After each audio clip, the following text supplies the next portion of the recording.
Cuando vi aquella puerta abrirse por tercera vez en esa misma madrugada y vi su sombra entrando en el cuarto de mi hija de apenas 12 años, mi sangre se heló de una forma que ni el frío del invierno de Madrid conseguiría explicar. Él era un pastor respetado, un hombre de Dios que todos admiraban, incluso yo. Pero en aquel momento, mirando aquella escena que mis ojos se negaban a creer, me di cuenta de que había dejado entrar a un lobo en mi propia casa. Y lo peor de todo, queridos míos, es que cuando finalmente reuní el coraje para enfrentarle, ¿sabéis qué me dijo ese desgraciado?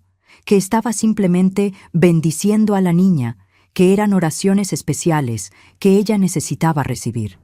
Como si fuera idiota, como si una madre no sintiera en el pecho cuando algo está completamente mal con su propia hija.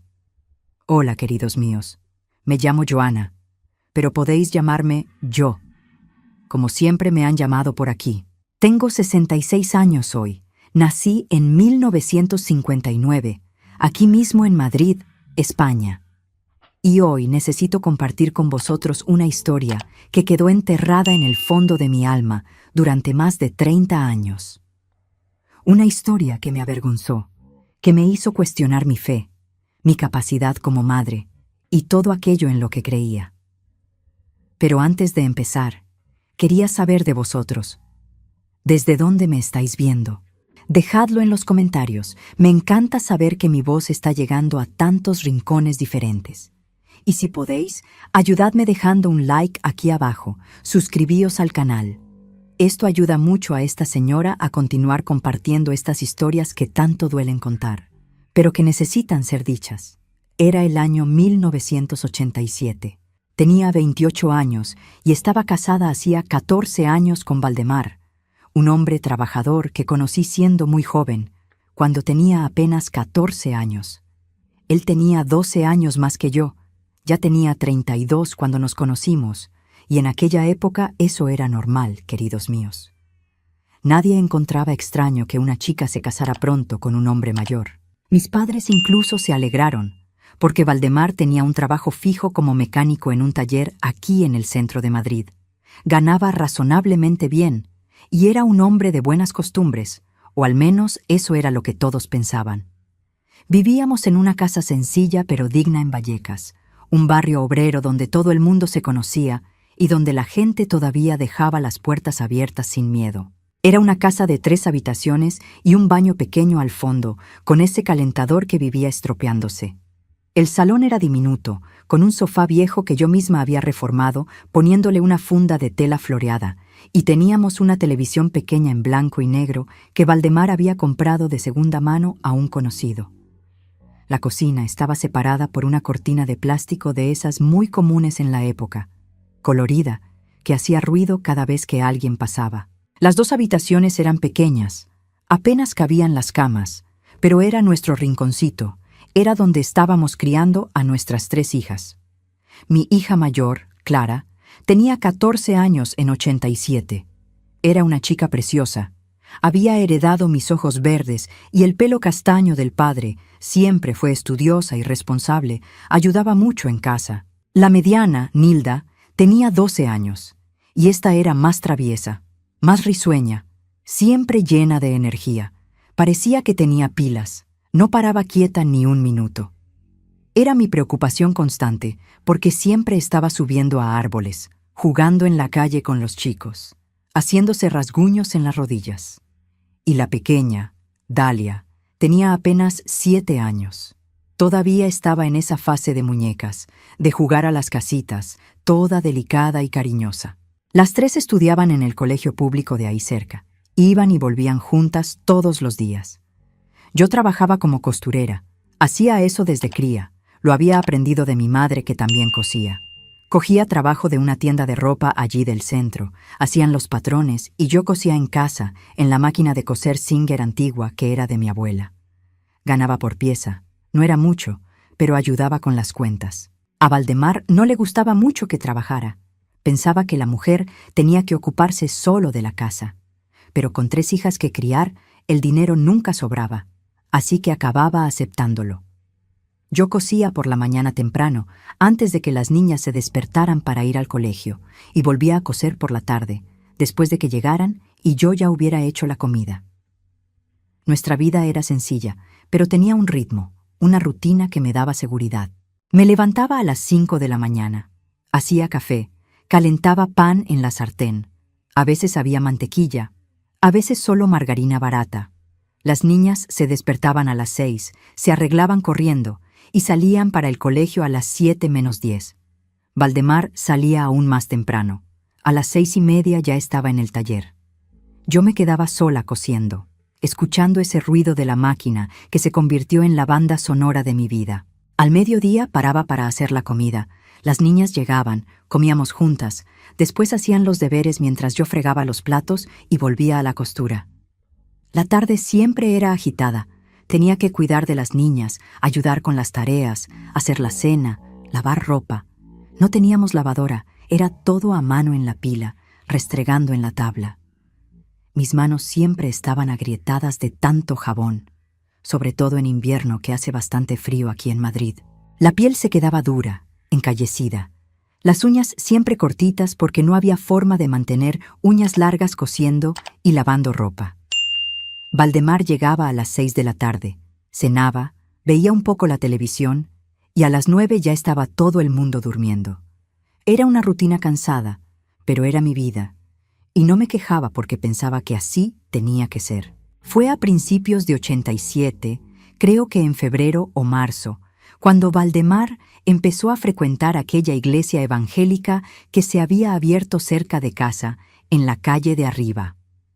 Era una iglesia pequeña, de esas que funcionaban en una casa adaptada. Tenía un salón delante donde hacían los cultos, y el fondo era la casa del pastor. Valdemar nunca había sido muy religioso. Éramos católicos, pero de esos que solo iban a la iglesia en bodas y bautizos, ya sabéis.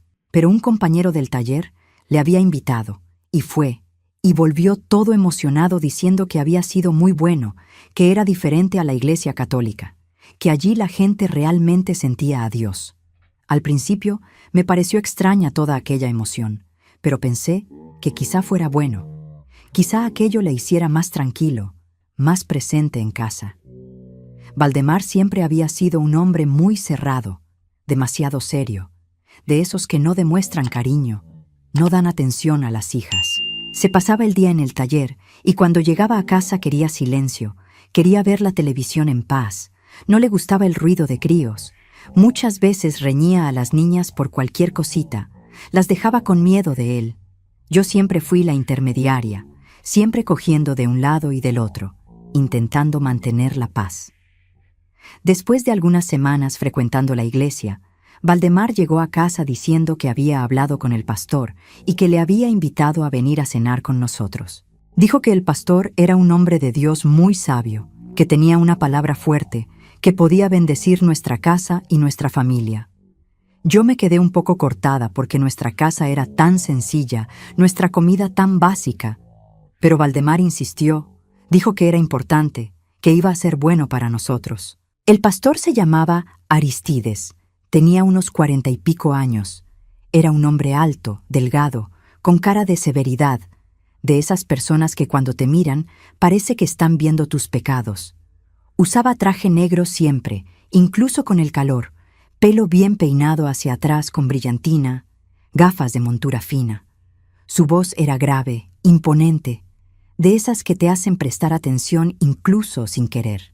Cuando hablaba, parecía que las palabras tenían un peso diferente, como si vinieran de un lugar más alto.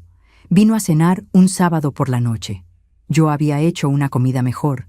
Había comprado un pollo entero y lo había hecho asado con patatas. Había hecho arroz y alubias bien hechas, e incluso un poco de chorizo que sabía que quedaba rico. Puse el mejor mantel que tenía, ese de plástico con flores estampadas. Coloqué todos los platos bien puestos. Las niñas estaban todas arregladas con sus mejores vestidos, pelo peinado, quietecitas porque el padre les había echado una bronca antes diciéndoles que se portaran bien. El pastor Aristides llegó puntualmente a las 7, llamó al portal como se hacía en aquella época. Valdemar fue a abrir casi corriendo. Estaba nervioso. Me di cuenta por la forma en que se colocaba la camisa. Se pasaba la mano por el pelo. Invitó al pastor a entrar con tanta reverencia que parecía que era Jesucristo en persona entrando en nuestro salón. El pastor saludó a todos con un apretón de manos firme. Miró alrededor de la casa con esos ojos pequeños detrás de las gafas, y cuando vio a las niñas, se detuvo. Fijó la mirada sobre todo en Nilda, mi hija mediana, que estaba ahí parada toda tímida, con su vestidito azul claro que yo misma había cosido. El pastor se quedó mirándola de una forma que me dio un escalofrío, pero en aquella época no supe interpretar aquello. Pensé que sería solo admiración, o quizás sorpresa de ver 3 niñas tan bonitas. Comentó con aquella voz grave: «Qué bendición tener 3 hijas, 3 flores en el jardín del Señor. Dios ha bendecido mucho esta casa con esta descendencia femenina». Valdemar sonrió todo satisfecho, como si acabara de recibir un cumplido personal. Nos sentamos a cenar. El pastor hizo una oración larga antes de la comida, pidió bendición para aquella casa, para aquella familia, agradeció a Dios por el alimento. Durante la cena habló mucho, habló sobre la palabra de Dios, sobre obediencia, sobre cómo las familias se estaban perdiendo, alejándose de los caminos del Señor. Dijo que el hombre era la cabeza de la familia, que la mujer debería ser sumisa y que los hijos deberían honrar a padre y madre por encima de todo. Valdemar asentía a todo, movía la cabeza, decía «amén» en varios momentos. Las niñas comieron calladas, solo respondían cuando se les preguntaba algo. Clara estaba seria, siempre fue más cerrada. Dalia estaba curiosa, miraba al pastor con esos ojos grandes de cría. Y Nilda, me di cuenta de que estaba incómoda. Movía la comida sin comer bien. Se quedaba mirando hacia abajo. Pensé que sería solo timidez, solo el nerviosismo de tener una visita importante en casa. Después de cenar tomamos café, ese café fuerte y dulce que se tomaba en la época, con pan de molde con mantequilla. El pastor continuó hablando, ahora sobre la iglesia, sobre cómo estaba creciendo, sobre los planes que tenía de expandirse. Dijo que necesitaba más familias comprometidas, más obreros de la fe. Miró a Valdemar y dijo que veía en él un gran potencial, que podría ser un líder en la iglesia, un ejemplo para otros hombres. Mi marido se hinchó de orgullo. Nunca le había visto tan feliz, tan reconocido. Cuando el pastor se estaba marchando, ya en la puerta, se volvió y dijo: «Hermano Valdemar, hermana Joana, me gustaría hacer un seguimiento espiritual con vuestras hijas. Es importante que las niñas crezcan en el camino del Señor, que sean preparadas para ser mujeres temerosas de Dios. Si me lo permitís, me gustaría venir aquí algunas veces para hacer estudios bíblicos con ellas, para orientarlas espiritualmente». Valdemar aceptó enseguida, sin ni siquiera consultarme. Dijo que sería un honor, que era exactamente lo que nuestras hijas necesitaban. Yo me quedé ahí parada, sin saber qué decir. No es que me pareciera mal, pero me pareció extraña aquella propuesta. ¿Por qué un pastor tan ocupado iba a querer venir a nuestra casa para dar estudio bíblico a 3 niñas? ¿No había otras personas en la iglesia que pudieran hacer eso? Pero no cuestioné. Nunca fui de cuestionar las decisiones de Valdemar, sobre todo cuando involucraba religión, que yo entendía aún menos. El pastor Aristides pasó a venir a nuestra casa 2 veces por semana, los martes y jueves, siempre después de las 7 de la noche. Llegaba, saludaba a todos y se sentaba en el salón con las 3 niñas. Yo me quedaba en la cocina, cociendo o fregando platos, y Valdemar se quedaba en el salón también, pero generalmente acababa saliendo para hablar con los vecinos, o incluso volvía a la calle. El pastor leía la Biblia con las niñas, hacía preguntas, explicaba pasajes. Yo escuchaba de lejos y parecía todo muy normal, muy adecuado. Pero empecé a darme cuenta de que Nilda estaba diferente. Mi hija, que siempre había sido tan alegre, tan llena de vida, se estaba quedando callada, retraída. Ya no jugaba en la calle como antes, no se reía de las tonterías que hacía la hermana pequeña. Cuando le preguntaba si estaba todo bien, decía que sí, pero yo veía que no. Había empezado a tener dificultad para dormir, la escuchaba darse vueltas en la cama, a veces llorando bajito. Cuando iba a preguntarle qué pasaba, decía que era solo una pesadilla, que ya pasaría. Un día, creo que era principios de abril, estaba cosiendo en el salón durante la tarde y Nilda estaba sentada en el suelo jugando con Dalia. De repente preguntó, sin mirarme: «Mamá, cuando una persona hace algo malo, pero dice que lo hace porque Dios lo ha mandado, ¿está diciendo la verdad?». Dejé de coser en ese momento. Aquella pregunta me dejó con un nudo en el estómago. Le pregunté qué quería decir con aquello, pero se puso roja. Dijo que era solo curiosidad, que había oído a alguien hablar sobre eso en el colegio. Debería haberle insistido más, debería haberme sentado con ella y hablado de verdad, pero estaba tan cansada, tan ocupada con tantas cosas, que lo dejé pasar. Pensé que sería solo una duda de cría, de esas preguntas sin sentido que hacen los críos. ¿Cómo me arrepiento de no haber prestado atención a aquello, queridos míos? ¿Cómo me arrepiento de haber sido tan ciega, tan idiota? Vosotros que me estáis siguiendo hasta aquí, decidme en los comentarios, ¿habéis dejado pasar alguna señal importante así alguna vez? ¿Habéis ignorado esa voz ahí dentro que intentaba avisaros de algo? Porque yo la ignoré y me costó muy caro. Si este vídeo os está tocando de alguna forma, dejad vuestro like para animarme a continuar contando esta historia que es tan difícil de revivir. Las visitas del pastor continuaron. Y entonces empezó algo que en aquella época me pareció muy generoso por su parte. Ofreció llevar a las niñas a la iglesia los domingos por la mañana, ya que Valdemar iba al culto de la noche y yo me quedaba en casa haciendo la comida. Dijo que sería bueno para ellas participar en las actividades de la escuela dominical, para convivir con otros niños que también estaban aprendiendo sobre Dios. Valdemar le pareció estupendo. Dijo que así crecerían en el Evangelio desde pequeñas. Todos los domingos por la mañana, sobre las 8, el pastor Aristides venía a buscar a las 3 niñas. Se arreglaban con sus mejores vestidos, yo les peinaba y salían. Volvían sobre el mediodía, a la hora de comer. Yo siempre preguntaba cómo había ido, y Clara y Dalia contaban emocionadas sobre las historias bíblicas, sobre los otros niños, sobre las canciones que cantaban. Pero Nilda no decía nada.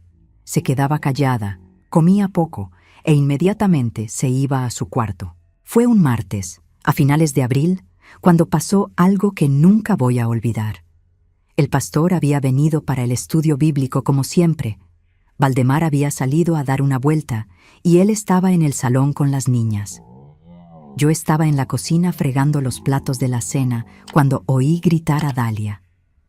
Era un grito de susto, no de dolor, pero aquello hizo que lo dejara todo y corriera al salón. Cuando llegué allí, vi a Dalia en el suelo. Se había caído de la silla. El pastor la estaba ayudando a levantarse y explicó que se había desequilibrado y caído. La niña estaba llorando, más de susto que de dolor. Se había dado en la rodilla. La cogí en brazos, la calmé, y el pastor dijo que quizá fuera mejor acabar el estudio de aquel día, que la niña necesitaba tranquilizarse. Se despidió y se fue. Pero después, cuando estaba acostando a Dalia, me dijo algo que me dejó helada. Dijo que no se había caído sola de la silla, que se había levantado rapidísimo y se había desequilibrado porque el pastor Aristides la había tocado de una forma que no le había gustado. Cuando le pregunté dónde la había tocado, señaló su regazo. Dijo que él había puesto la mano ahí y ella se había asustado. Por eso se levantó rápido y se cayó. Mi corazón se disparó. Le pregunté si estaba segura, si no se estaba confundiendo, pero juró que no. Dijo que no era la primera vez, que él siempre se quedaba muy cerca de ella y de Nilda, que a veces les tocaba el pelo, la cara, los hombros, de una forma que las hacía sentirse raras. Abracé a mi hija pequeña y prometí que iba a resolver aquello, que él no iba a molestarla más. En cuanto Dalia se durmió, fui directamente a hablar con Clara y con Nilda. Senté a las 2 en el cuarto, cerré la puerta y les pregunté si el pastor Aristides había hecho algo con ellas que las hubiera hecho sentirse incómodas. Clara dijo que no, que siempre había sido respetuoso con ella, nunca había hecho nada de más. Pero cuando miré a Nilda, vi que estaba blanca, temblando. La cogí de la mano y le pedí que me contara la verdad. Y entonces mi hija Mi niña de 12 años empezó a llorar desesperada. Me contó que el pastor Aristides llevaba haciéndole cosas desde hacía casi 2 meses. Dijo que empezó en las primeras veces que vino para los estudios bíblicos, que se quedaba muy cerca de ella, le tocaba el brazo, el pelo, diciendo que la estaba bendiciendo. Después empezó a pedirle que se quedara a solas con él unos minutos después de los estudios, diciendo que necesitaba oraciones especiales porque era la más sensible espiritualmente. Las veces que se quedaba a solas con él, le ponía las manos de formas que ella sabía que no eran correctas.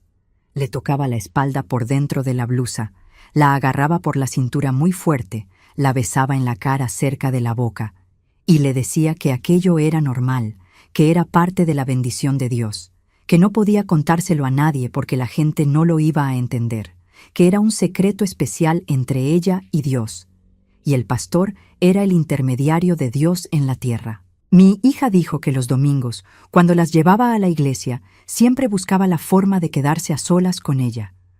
A veces decía que necesitaba ayuda para organizar algo en una sala, o que necesitaba hablar de algo importante, y en esos momentos hacía las mismas cosas. La tocaba, la agarraba, decía palabras extrañas mezcladas con versículos de la Biblia.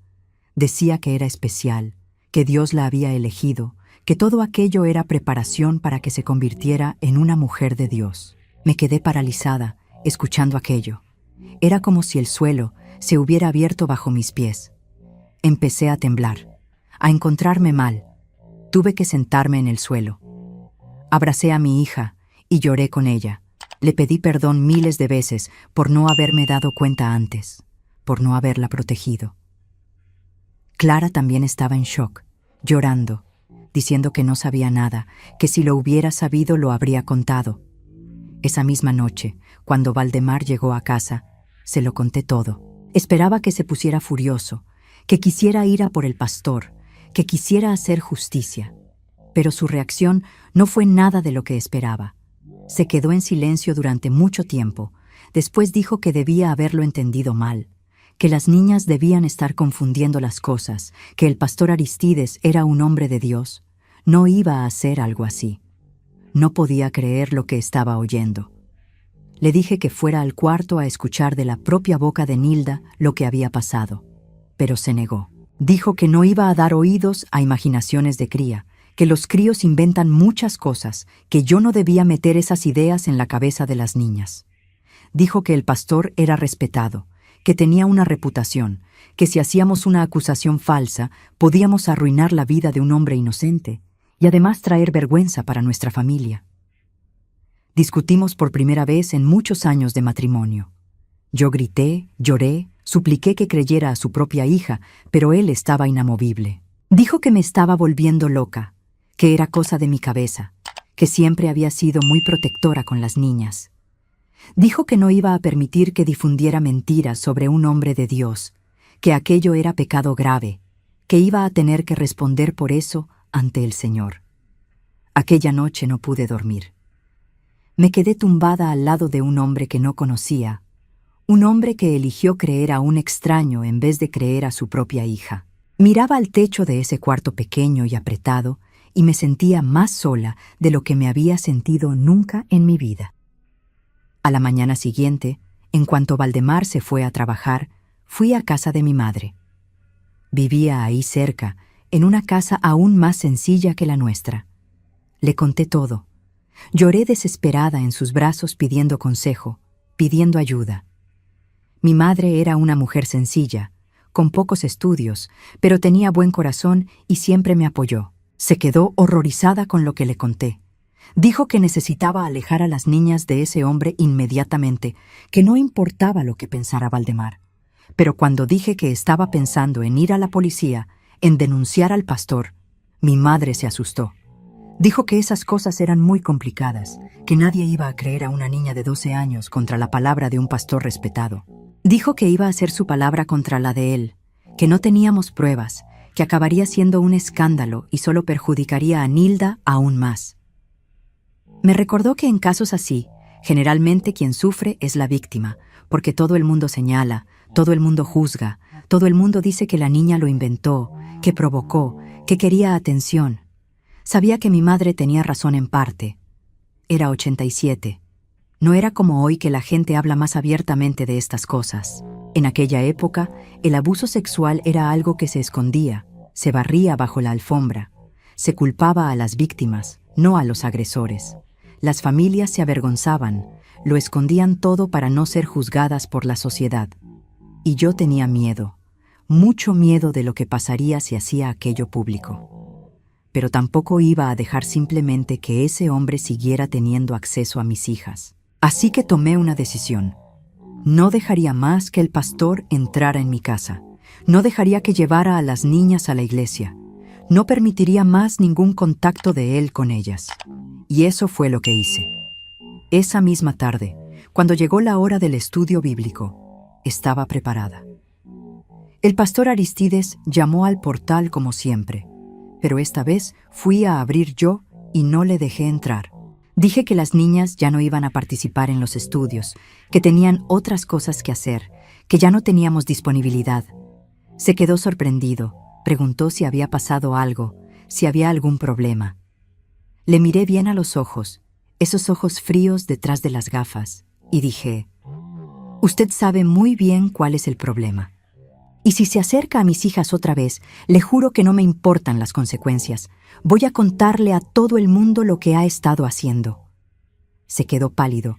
La máscara de hombre santo se cayó por un segundo y vi al monstruo detrás, pero enseguida se recompuso. Dijo que estaba loca, que no sabía de qué hablaba, que iba a hablar con Valdemar sobre mi comportamiento irrespetuoso. Cerré el portal en sus narices y volví dentro temblando. Las niñas estaban en el cuarto. Lo habían oído todo. Entré ahí y abracé a las tres. Dije que nunca más iba a tocarlas, que las iba a proteger aunque me costara todo. Cuando Valdemar llegó aquella noche, el pastor ya había hablado con él. Mi marido llegó furioso, diciendo que había sido irrespetuosa, que había humillado al pastor, que había montado un escándalo sin necesidad. Dijo que el pastor estaba muy dolido, que iba a hablar con los otros miembros de la iglesia sobre el comportamiento de su mujer, que estaba trayendo vergüenza a nuestra familia. Le planté cara. Por primera vez en mi vida miré a ese hombre y dije no. Dije que no me importaba lo que pensara él, lo que pensara la iglesia, lo que pensara cualquier persona, que era madre de esas niñas antes de ser su esposa, que mi deber era protegerlas, y eso era lo que iba a hacer. Dije que si quería seguir yendo a esa iglesia, el problema era suyo, pero que las niñas no iban a poner más el pie allí y que el pastor no iba a entrar más en nuestra casa. Valdemar se puso tan furioso que por un momento pensé que iba a pegarme. Levantó la mano, pero la paró en el aire, miró a las niñas que estaban viendo todo desde el pasillo y la bajó. Dijo que me iba a arrepentir, que estaba destruyendo nuestra familia, que Dios iba a juzgarme por acusar falsamente a un hombre de Dios. Cogió las llaves del coche, que en realidad era una moto vieja que tenía, y salió dando un portazo. Estuvo 3 días sin volver a casa. Durmió en casa de su madre, que vivía también en Madrid. Cuando volvió, estaba diferente, más cerrado, más distante. No me hablaba más que lo estrictamente necesario. Siguió yendo a esa iglesia, pero solo. A las niñas ya no las obligó a ir, pero tampoco hablaba con ellas como antes. Era como si hubiera creado un muro entre él y nosotras. La vida en casa se volvió muy difícil en los meses siguientes. Valdemar ya no me daba dinero como antes para la casa. Decía que tenía que apañármelas con lo que ganaba cosiendo, ya que pensaba que lo sabía todo.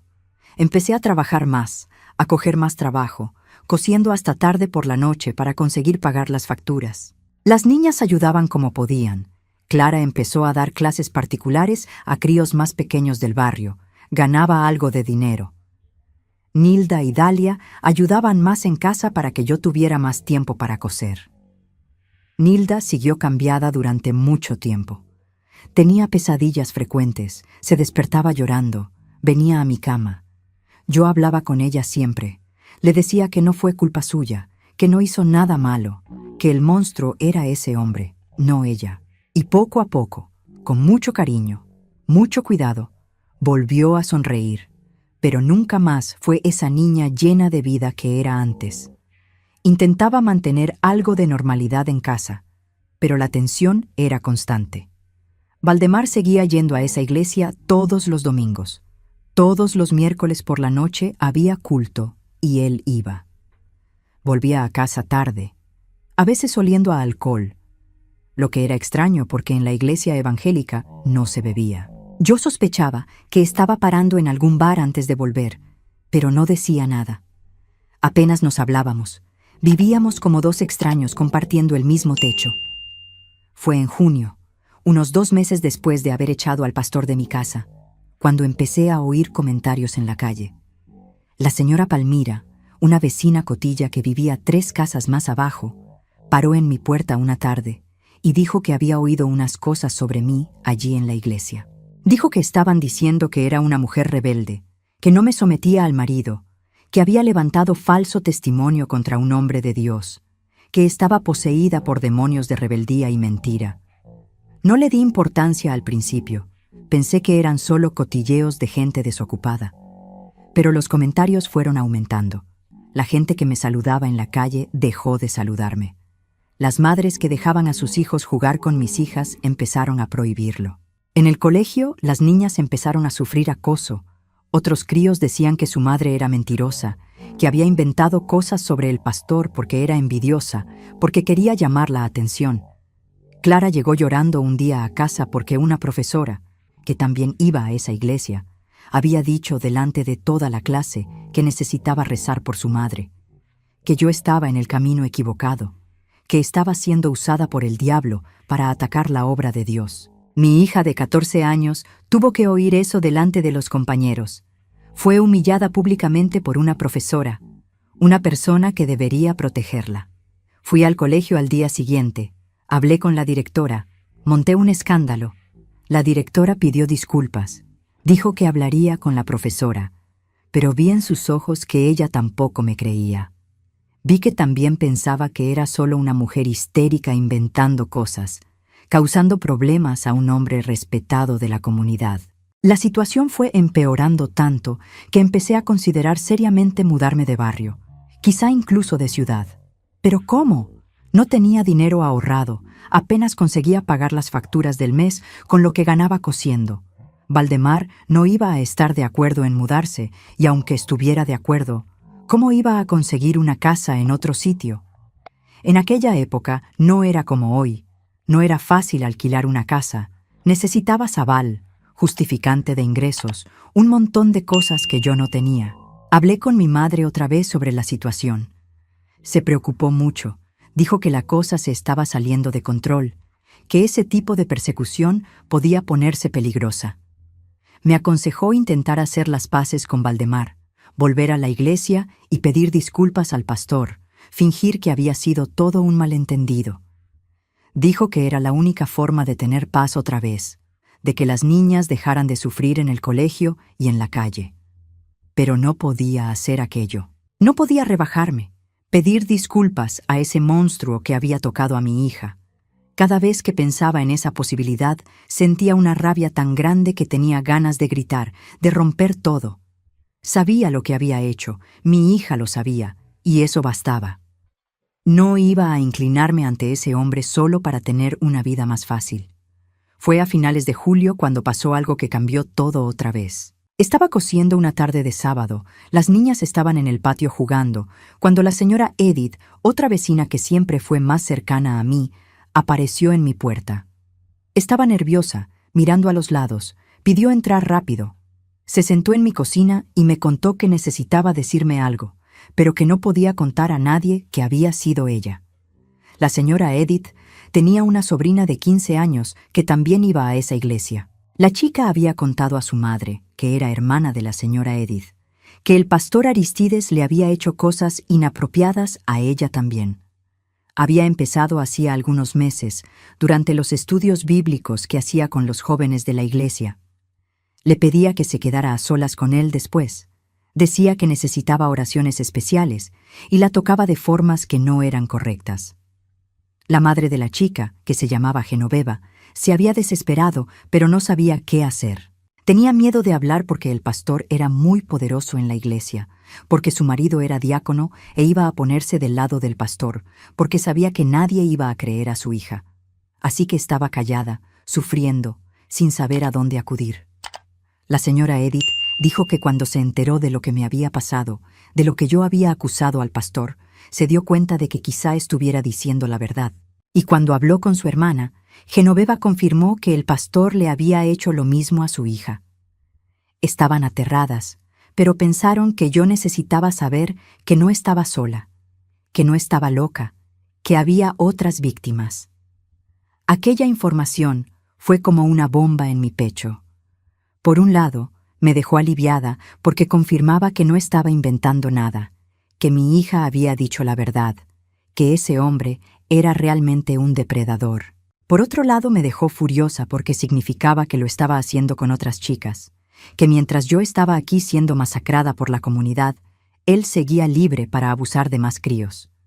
Pregunté a la señora Edith si Genoveva estaría dispuesta a hablar conmigo, a unir fuerzas para denunciar a ese hombre. Pero movió la cabeza tristemente y dijo que su hermana tenía mucho miedo, que su marido le había prohibido hablar del asunto, que le había dicho que si montaba un escándalo la iba a echar de casa. Genoveva no trabajaba, dependía completamente del marido económicamente, tenía otros 3 hijos pequeños que cuidar. No podía ir contra su marido, no podía arriesgarse a perderlo todo. Entendí su posición, pero también me sentí completamente impotente. ¿Qué podía hacer sola? ¿Ir a la policía con la palabra de mi hija contra la de él? Incluso con otra víctima más. Si esa víctima no estaba dispuesta a hablar públicamente, ¿de qué servía? Sabía que la palabra de 2 niñas no iba a valer nada contra la palabra de un pastor respetado, sobre todo sin ninguna prueba física, sin ningún testigo adulto. Aquella noche no pude dormir pensando en todo aquello. Pensaba en mi Nilda, en la sobrina de la señora Edith, y en cuántas otras niñas ese hombre ya habría abusado. ¿Cuántas otras familias estarían sufriendo en silencio, con miedo de hablar, con miedo de no ser creídas? ¿Cuántas otras madres estarían siendo llamadas locas, mentirosas, rebeldes, por intentar proteger a sus hijas? El domingo siguiente, en una actitud de la que hasta hoy no sé de dónde saqué el valor, fui hasta esa iglesia. No entré al culto, me quedé fuera esperando que terminara. Cuando la gente empezó a salir, vi al pastor Aristides en la puerta saludando a los fieles como siempre hacía. Estaba ahí, sonriendo, dando apretones de manos, siendo reverenciado, mientras dentro de él había un demonio que destruía la inocencia de críos. Esperé a que la mayoría de la gente se fuera, y entonces me acerqué a él. Cuando me vio, la sonrisa desapareció de su cara. Miró alrededor nervioso, vio que todavía había algunas personas cerca, e intentó mantener la compostura. Saludó diciendo, «Hermana Joana», con esa voz falsa de santo. Le miré bien a los ojos y dije bajito, solo para que él oyera, «Sé que no has parado. Sé que hay otras niñas, y juro por Dios que algún día vas a pagar por todo lo que has hecho». Se quedó blanco. Abrió la boca para decir algo, pero yo ya me había dado la vuelta y me estaba marchando. Le oí llamarme, oí que decía, «Hermana, espera, necesitamos hablar». Pero no paré. Seguí andando, temblando por dentro pero manteniendo la cabeza alta. Algunas personas de la iglesia me miraron con cara de reprobación. Algunas hicieron comentarios que no conseguí oír bien, pero imaginé que no eran cosas buenas. Cuando llegué a casa, Valdemar ya estaba allí.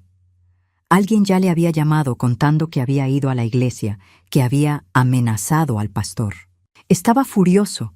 Dijo que me estaba volviendo cada vez más loca, que se estaba convirtiendo en una obsesión enfermiza, que necesitaba buscar ayuda porque estaba delirando.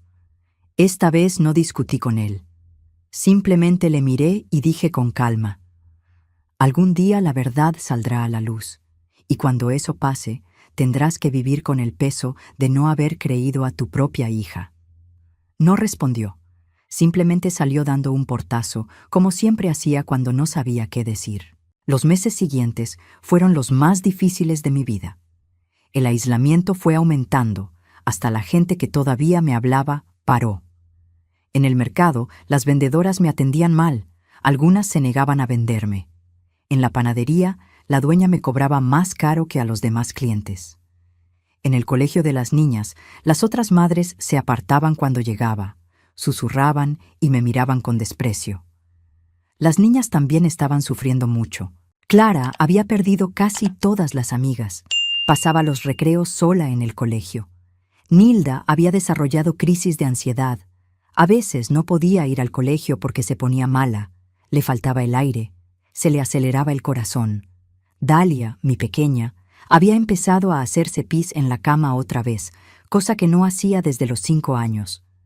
El médico del centro de salud dijo que era psicológico, resultado del estrés que estaba viviendo.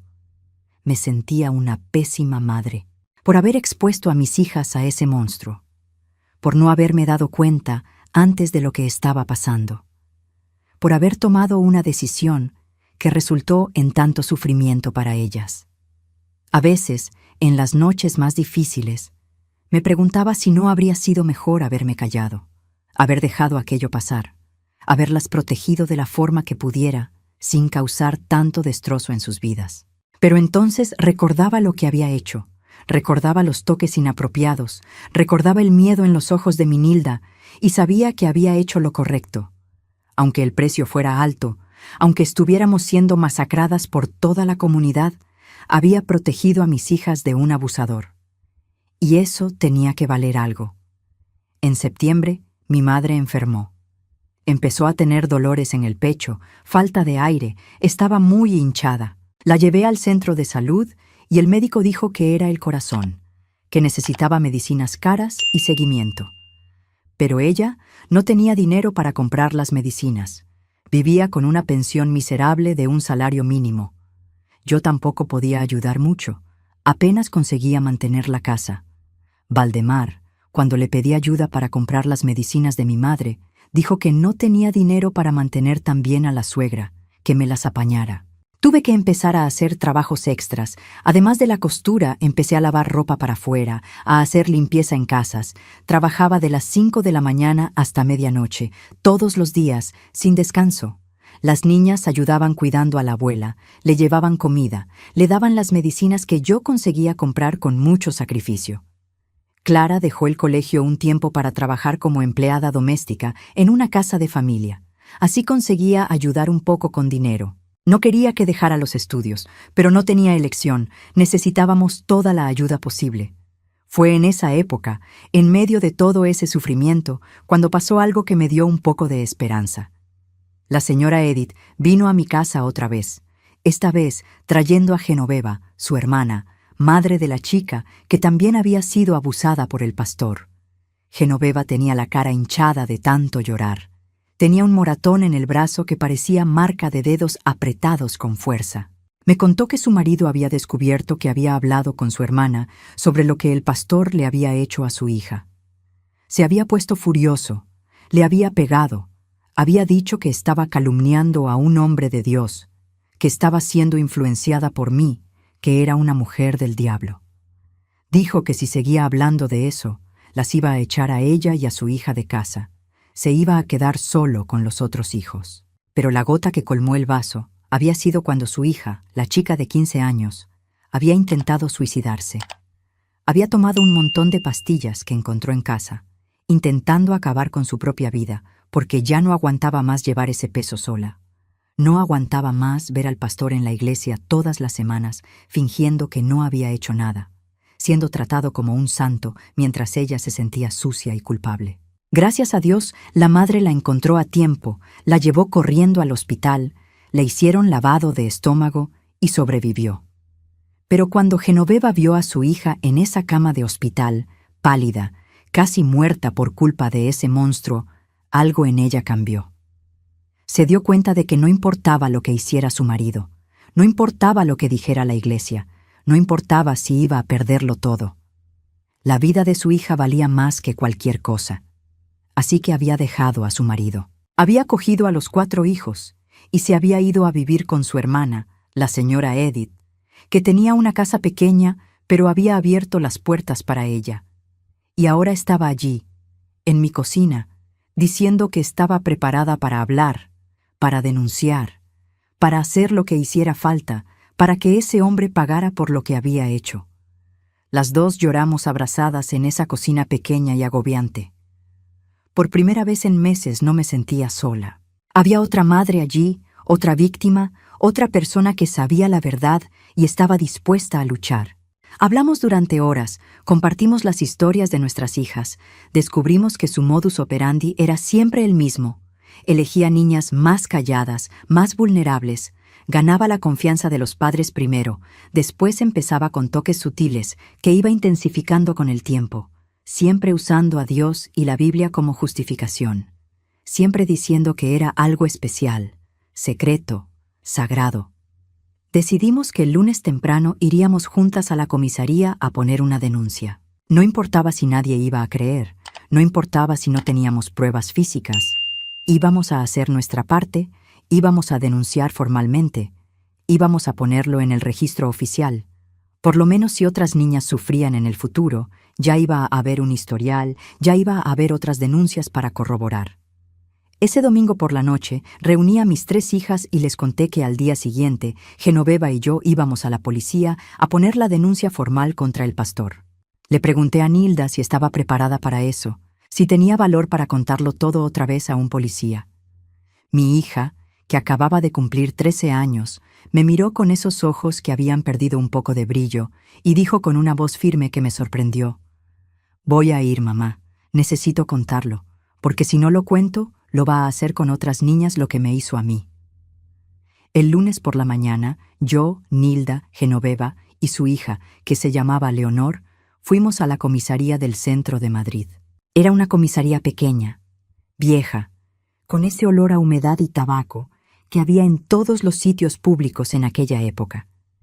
Había un policía en la entrada, un hombre mayor, gordito, que estaba leyendo el periódico cuando entramos.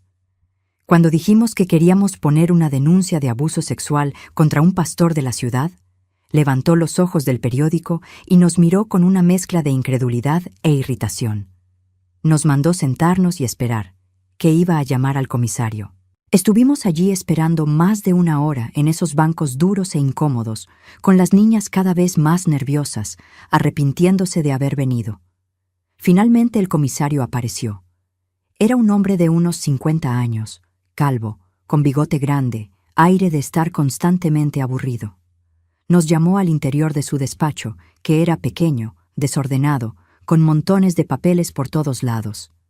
Preguntó de forma rápida y directa qué queríamos. Genoveva y yo contamos la historia.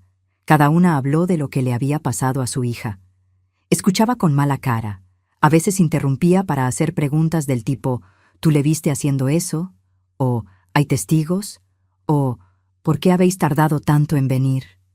Las preguntas eran acusatorias. Hacían parecer que nosotras éramos las culpables por no haber actuado antes, por no tener mejores pruebas.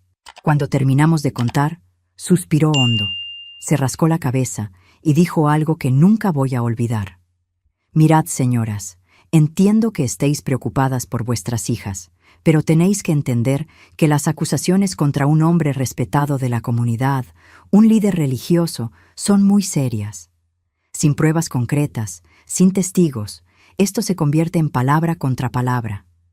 Y sinceramente, en un caso así, la tendencia es creer al adulto respetado, no a los críos». Sentí que me hervía la sangre. Pregunté qué consideraba él prueba concreta. Dijo que necesitaba testigos adultos que hubieran visto el abuso sucediendo, o pruebas físicas como fotos, vídeos, ropa con ADN, exámenes médicos que demostraran violencia. ¿Cómo iba a tener cualquiera de esas cosas? El abuso había pasado hacía meses, siempre cuando nadie estaba mirando, y ni siquiera había sido abuso físico completo. Habían sido toques, caricias forzadas, cosas que no dejaban marcas visibles. Genoveva empezó a llorar. Dijo que su hija había intentado suicidarse por culpa del trauma. ¿Eso no era prueba suficiente? El comisario dijo que el intento de suicidio podía tener varias causas, que los adolescentes son dramáticos, que no demostraba que el pastor hubiera hecho nada.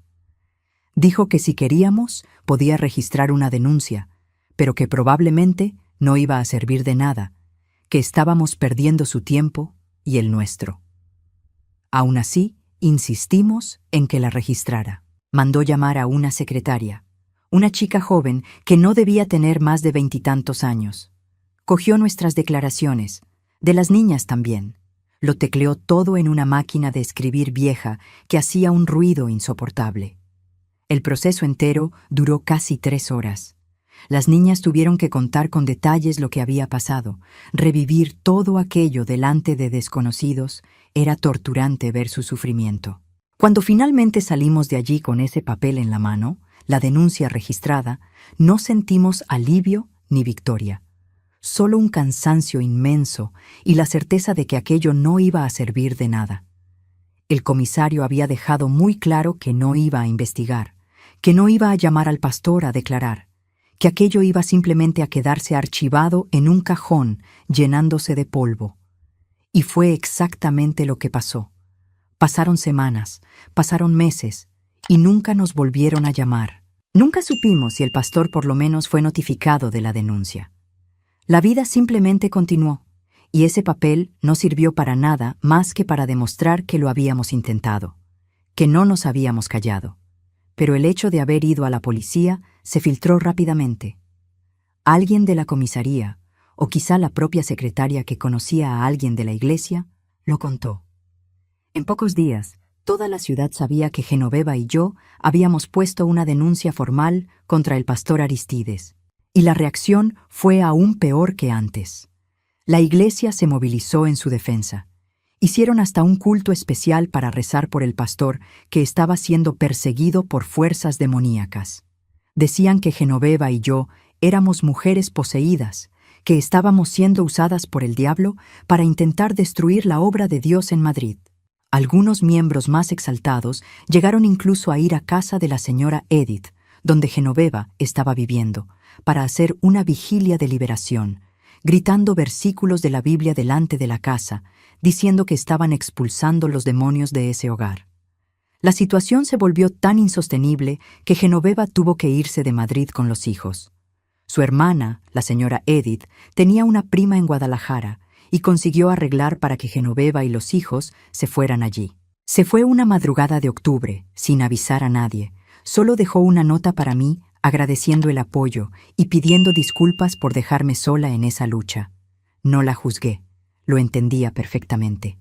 Tenía 4 hijos que proteger. Uno de ellos acababa de intentar suicidarse. No tenía estructura emocional ni económica para aguantar esa persecución. Hizo lo que necesitaba hacer para sobrevivir, y yo respetaba eso. Pero aquello me dejó aún más aislada. Ahora yo era la única voz que quedaba contra el pastor Aristides. La loca de la ciudad que había inventado una historia absurda para llamar la atención. Hasta mi madre, que siempre me había apoyado, empezó a pedirme que lo dejara estar, que dejara de insistir en ese asunto, que pensara en mis hijas que estaban sufriendo las consecuencias de mi testarudez. En noviembre, mi situación económica estaba desesperada. Los trabajos de costura habían disminuido mucho porque las tiendas ya no querían darme trabajo, tenían miedo de asociarse con mi reputación manchada. Los trabajos de limpieza también se fueron secando porque las señoras no querían contratarme. Decían que era problemática, que levantaba falsos testimonios. Llegué a un punto en que no tenía dinero ni para comprar comida. Las niñas estaban comiendo básicamente arroz con huevo todos los días. A veces solo pasta con sal. Yo misma me saltaba comidas para que sobrara más para ellas. Adelgacé mucho en esa época. La ropa me quedaba toda ancha. La gente comentaba que parecía un fantasma. Valdemar seguía viviendo en casa, pero era como si no viviera. No daba dinero, no hablaba, no le importaba si las hijas estaban pasando hambre. Comía en la calle, en el trabajo, llegaba a casa solo para dormir. Creo que estaba esperando que me rindiera, que admitiera la derrota, que pidiera perdón al pastor solo para que la vida volviera a la normalidad. Pero no iban a hacer aquello. No importaba cuánto estuviera sufriendo. No importaba si iba a morirme de hambre. No iba a rebajarme ante ese monstruo. Tenía orgullo, tenía dignidad, y tenía certeza absoluta de que estaba del lado correcto, aunque el mundo entero pensara lo contrario. Fue en esa desesperación cuando la señora Edith, la misma vecina que me había contado sobre la sobrina, apareció en mi casa con una propuesta. Conocía a una señora en Barcelona, en el barrio de Gracia, que necesitaba una costurera para trabajar en un tallercito de ropa. Pagaba poco, pero pagaba fijo todos los meses, tenía contrato en regla, era un trabajo digno. El único problema es que tendría que irme a vivir a Barcelona, porque la dueña del taller necesitaba a alguien que viviera cerca para poder trabajar bastante y tener flexibilidad de horario. Mi primer pensamiento fue, ¿cómo me voy a mudar a Barcelona con 3 hijas y sin nada de dinero?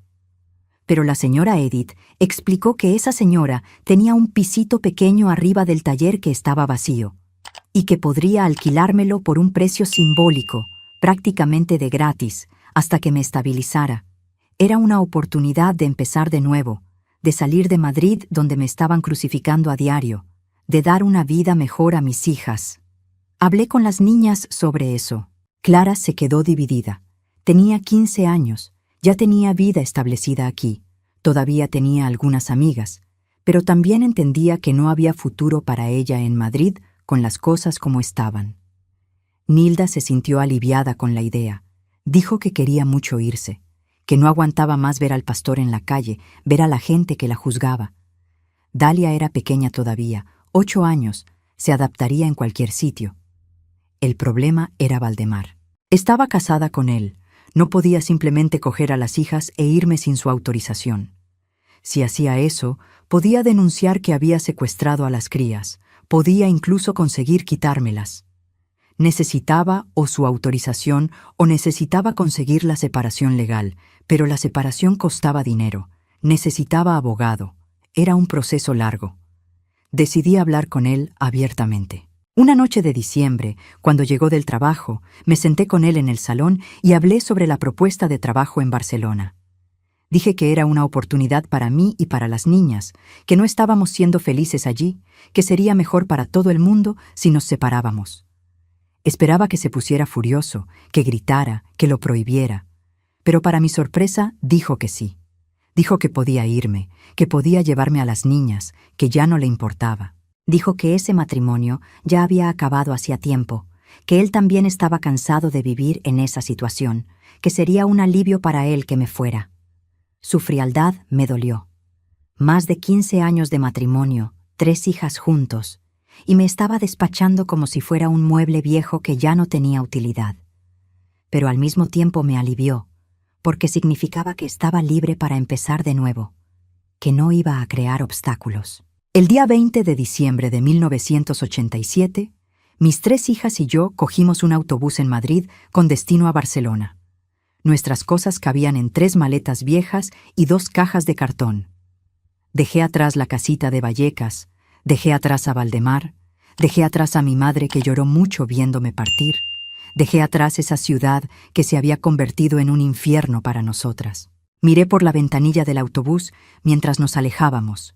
Vi las calles conocidas, las casas donde había crecido, y sentí una mezcla de tristeza y alivio. Tristeza por todo lo que dejaba, todos los años de vida allí, todos los recuerdos tanto buenos como malos. Pero alivio porque finalmente estaba saliendo de ese círculo vicioso de juicio y persecución, estaba dando un paso hacia un nuevo comienzo. Nilda estaba sentada a mi lado, mirando por la ventanilla también. Cogió mi mano y dijo bajito, «Gracias, mamá, por haber creído en mí, por no haber dejado que siguiera haciéndome daño». Apreté su mano y prometí que de ahí en adelante iba a hacer todo lo que estuviera en mi mano para que tuviera una vida mejor, para que todas la tuvieran. Barcelona fue aterrador al principio. La ciudad enorme, ruidosa, llena de gente, completamente diferente a Madrid. El pisito donde fuimos a vivir quedaba en Gracia, en un barrio obrero lleno de catalanes, y era diminuto, tenía solo 2 habitaciones pequeñas y un baño con ducha fría. Pero era nuestro, era un nuevo comienzo, y estábamos juntas, lejos de todo juicio. La señora que me contrató se llamaba Herminia, era una señora catalana de unos 60 años, viuda, que tenía un pequeño taller de costura en la parte de atrás de su casa. Hacíamos ropa para tiendecitas de la zona, principalmente del Raval. Era trabajo duro y mal pagado, pero era honrado.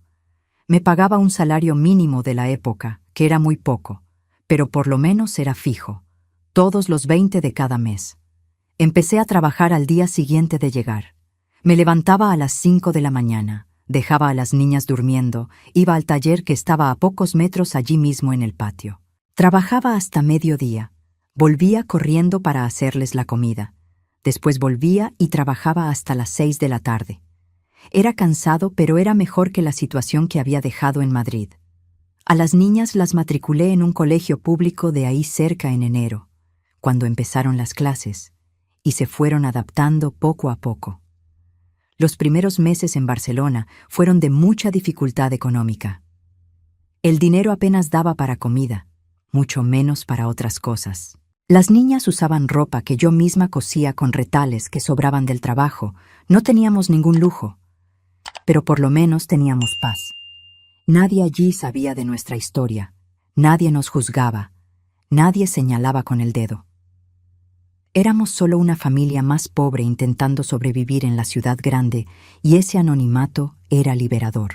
Nilda empezó a mejorar poco a poco. Todavía tenía pesadillas de vez en cuando. Todavía tenía días difíciles, pero veía que estar lejos de Madrid, lejos de todo lo que recordaba ese trauma, la estaba ayudando a curarse. Hizo amistad con algunas chicas del colegio nuevo, volvió a sonreír más, volvió a tener un poco de esa alegría que tenía antes. Clara consiguió un trabajo a media jornada en una panadería, ayudaba un poco con los gastos. Y Dalia se adaptó rápido. Los críos tienen esa facilidad. En pocos meses ya había olvidado la mitad de las cosas malas de Madrid. A mi madre la visitaba cuando podía. Una vez al mes cogía el autobús e iba hasta Madrid a pasar el domingo con ella. Había empeorado del corazón, estaba más débil, más cansada, pero seguía siendo mi madre, seguía recibiéndome con ese abrazo fuerte y ese café cargado que solo ella sabía hacer. Me contaba las novedades de la ciudad, y yo intentaba no preguntar sobre Valdemar o sobre esa maldita iglesia. Fue en una de esas visitas, en abril del 88, cuando mi madre me contó algo que me dejó en shock. El pastor Aristides había sido trasladado de Madrid. La iglesia le había mandado a otra ciudad, no sabía cuál. Decían que era algún sitio en la provincia. El traslado había sido repentino. De un día para otro se había ido, sin ni siquiera despedirse bien de la congregación.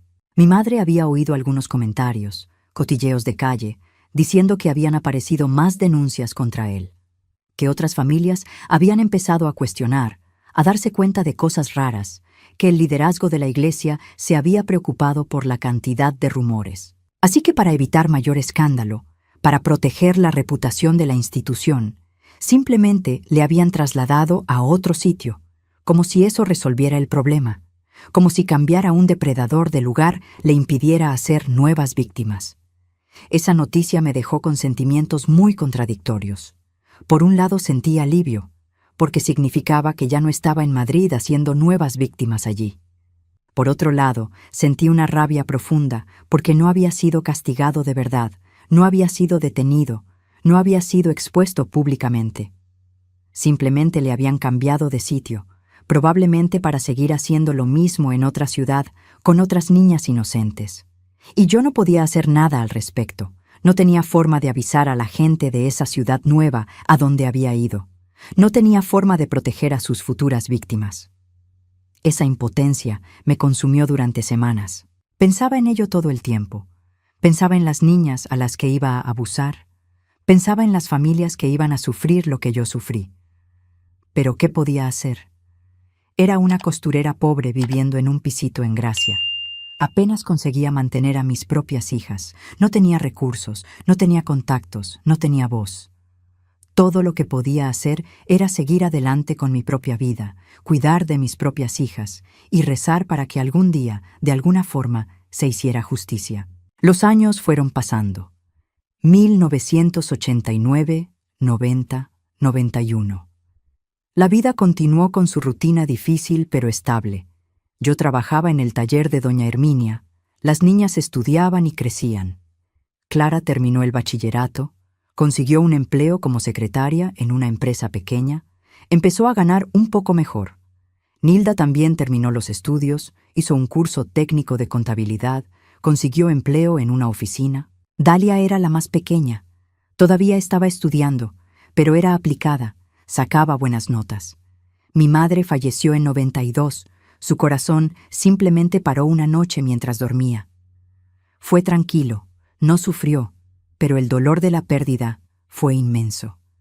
Era mi ancla, mi única conexión real con Madrid, la única persona de allí que nunca me juzgó, que siempre estuvo de mi lado. Fui al entierro, llevé a las niñas y vi a Valdemar allí en el velatorio. Había envejecido mucho, estaba más gordo, más acabado. Nos miramos el uno al otro por un segundo, pero no intercambiamos palabra. Ya no había nada más que decir. En 94, Nilda se casó. Conoció a un chico bueno, trabajador, que trabajaba como empleado de banco. La trataba con respeto y cariño. El día de su boda, cuando la vi entrando en la iglesia toda preciosa de blanco, lloré recordando todo lo que había pasado. Recordé a esa niña de 12 años traumatizada, asustada, que casi no consiguió sobrevivir a esa pesadilla.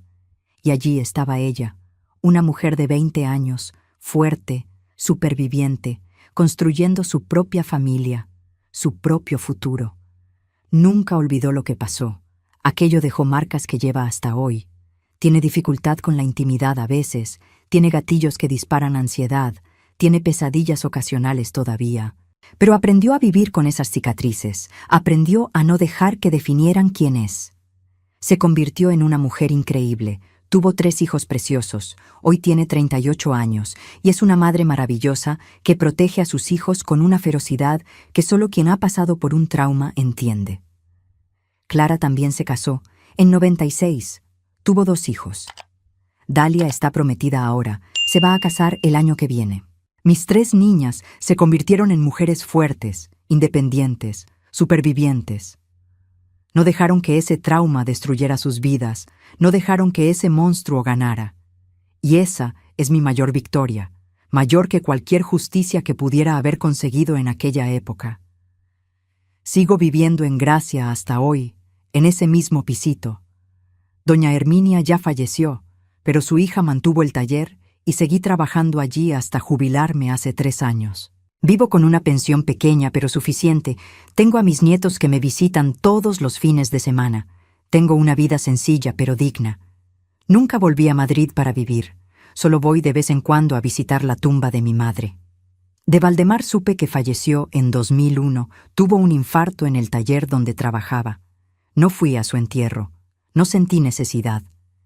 Ese hombre dejó de ser mi marido en el momento en que eligió creer a un extraño en vez de creer a su propia hija. No guardé rencor hacia él a lo largo de los años, solo indiferencia. Era un producto de su tiempo, un hombre que no supo ser padre cuando más falta hacía, y pagó el precio de morir solo, sin haber construido relación real con ninguna de sus hijas. Sobre el pastor Aristides, nunca más tuve noticias directas. No sé si sigue vivo, no sé dónde está, no sé si siguió haciendo víctimas o si finalmente fue parado. A veces busco su nombre en Internet, en esas páginas de noticias, para ver si aparece algo, si finalmente fue expuesto, pero nunca encuentro nada. Es posible que haya cambiado de nombre, que se haya reinventado en otro sitio, que siga suelto por ahí. Esa incertidumbre me incomoda, pero aprendí a vivir con ella. Lo que aprendí con todo esto, queridos míos que me habéis seguido hasta aquí, es que la justicia no siempre ocurre como queremos. A veces el villano no es castigado. A veces no hay final feliz con el monstruo preso y todo resuelto. La vida real no es como las películas, no siempre tiene ese cierre satisfactorio. Pero lo que importa es que protegí a mis hijas de la mejor forma que pude en las circunstancias que tenía. Creí en ellas cuando el mundo entero dudó. Les cogí de la mano y atravesé el infierno junto con ellas. Y sobrevivieron, vencieron, se convirtieron en mujeres increíbles. Si estás pasando por algo parecido, si conoces a alguien que lo está pasando, mi consejo es, Cree a la víctima. Siempre cree. Protege, aunque te cueste todo. Porque al final de cuentas, lo que importa no es lo que piensan los demás, no es la reputación, no es guardar las apariencias. Lo que importa es hacer lo correcto. Es proteger a quien necesita ser protegido. Es estar del lado de la verdad, aunque el mundo entero esté del otro lado. Pagué un precio alto por eso. Perdí muchas cosas. Sufrí mucho. Pero cuando miro a mis 3 hijas hoy, cuando las veo felices, construyendo sus vidas, siendo madres maravillosas para mis nietos, sé que valió cada sacrificio. Sé que hice lo que tenía que hacer. Y dormiría en paz, sabiendo eso todas las noches, si las pesadillas de vez en cuando no me atormentaran todavía, recordándome de ese tiempo difícil. Gracias por haberme escuchado hasta aquí, por haber prestado atención a esta historia que fue tan difícil de contar.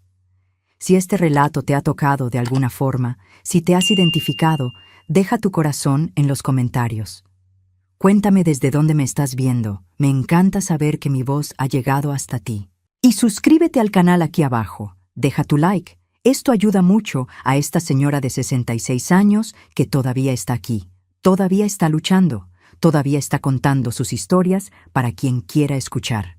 Un beso en el corazón de cada uno y que Dios, el Dios verdadero de amor y justicia, proteja a todos los niños del mundo de monstruos que se esconden detrás de cualquier máscara, sea religiosa o no.